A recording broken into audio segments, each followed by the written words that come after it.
Such a part of that passing of an argument, as you talk about it, and part of that ability to initiate, I feel like at the root of it, there's a struggle that we have with our ego, where it feels like we don't want to be the one to look like the beggar or look like the needy one or look like the weak one. And so there's this ego.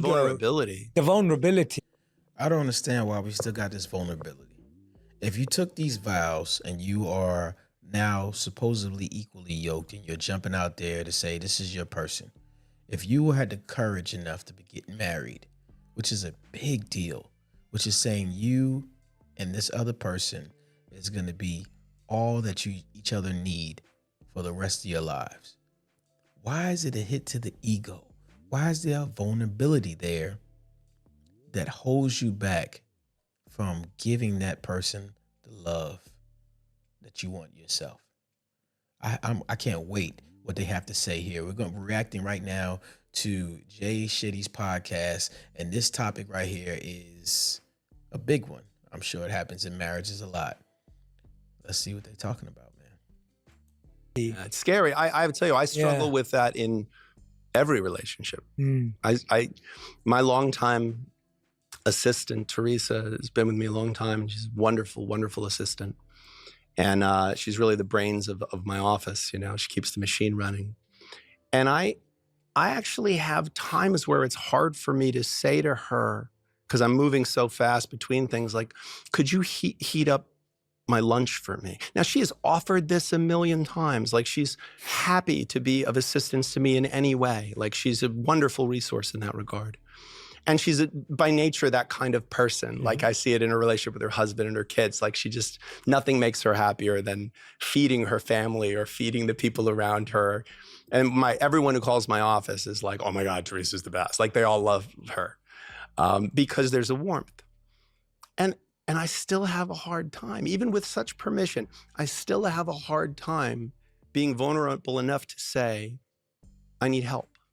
Because that's what I'm saying. Like, it's a minor thing I'm asking for help for, but I'm saying I need help. And that's hard for me. We can't do it by ourselves, man. There's so many moments in life where you want something to be molded and connected to you the right way, but you're scared you're going to give it away and somebody's not going to do it the way in your mind you thought it should be done. Sometimes the help that you have been brought is the missing piece for you to make the development you have. And sometimes you are exactly right. Somebody's going to mess up your stuff. So how do we discern from all of that? Hopefully in this podcast right here, they give us some answers. And thank you for tuning in for SOULutions, the network podcast. Don't forget to like, share, and subscribe. If you like coming here, like checking out our footnotes on how and why we do things to develop ourselves to be the best versions of yourself, because you are good enough for right now. Let's continue to listen on to see what we can get out of this situation. See, why do we do these things to ourselves? Why do we hold back? Because we're scared of giving away a little piece of our idea that was given to us for development for somebody else that might have a larger outcome than you ever predicted. I mean, it's just hard for anyone to do, to say I need help, because there's a vulnerability. There's this fear that what if the person goes, well, I don't have the time to do that right now. And then that pain, like, that's such a child wound, you know, that feeling of like not wanting something and not getting it, and asking for it, being brave enough to ask for it and not getting it. That I certainly understand that pain. Yeah. I definitely understand that pain as well. It's like a form of rejection.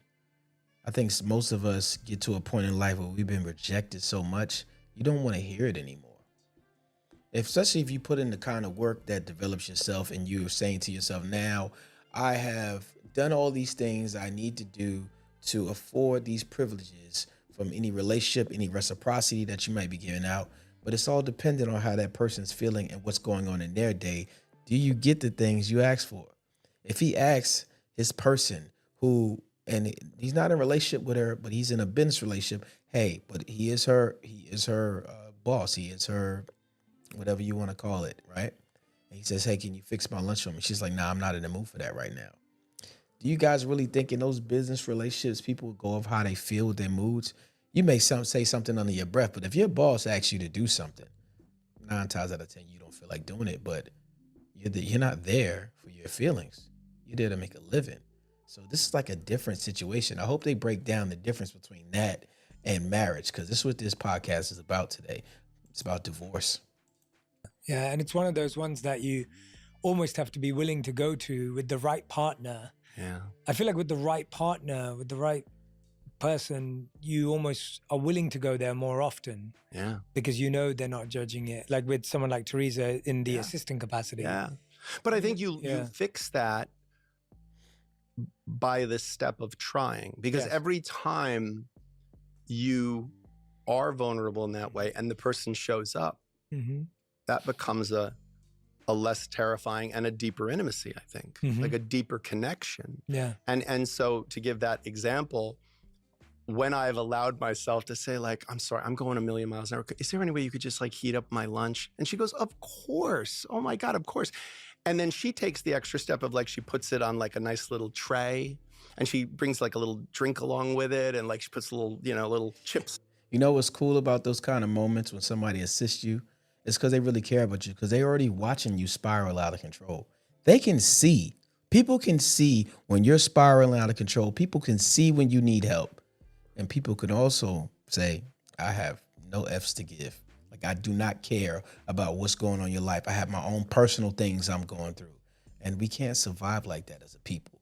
That is not the most productive solution way to do things selfishly based on always feelings. Sometimes discipline over motivation. Sometimes helping other people is your best way out of your funk.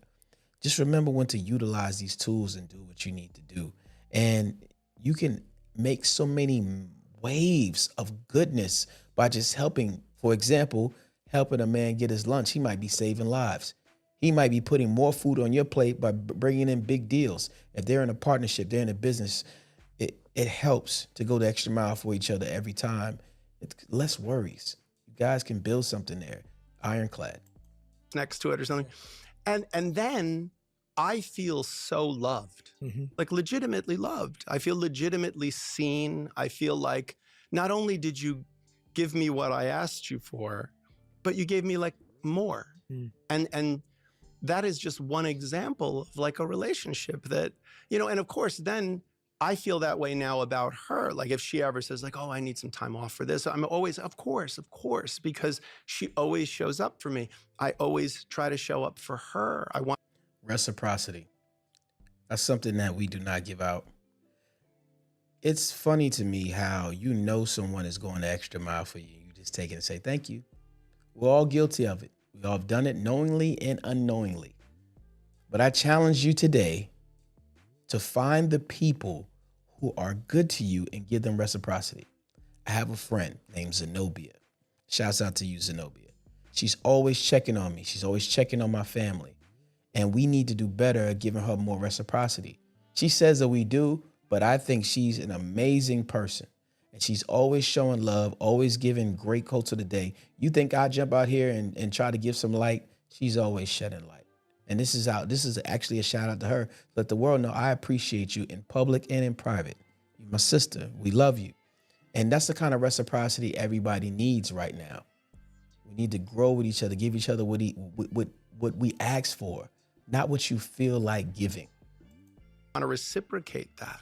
So I think, again, it's a muscle that we have to exercise for it to get stronger and stronger and stronger. Yeah. But that's where in a long-term relationship where you've both been brave enough to do that and to show up for each other, that's where I think you have these people that have this, like, they're just thick as thieves. They have this bond that's never ends up in my office. Yeah, for sure. Right now, he's talking about a work situation, but if you want to enjoy that entire podcast from Jay Shetty, hey, go ahead, look, the link is in the description. Make sure you support that podcast. It is outstanding. You're going to get some great tools for your life, for your business life. You can continue to grow. This is SOULutions, the network. Don't forget to like, share, and subscribe. I am Sheem.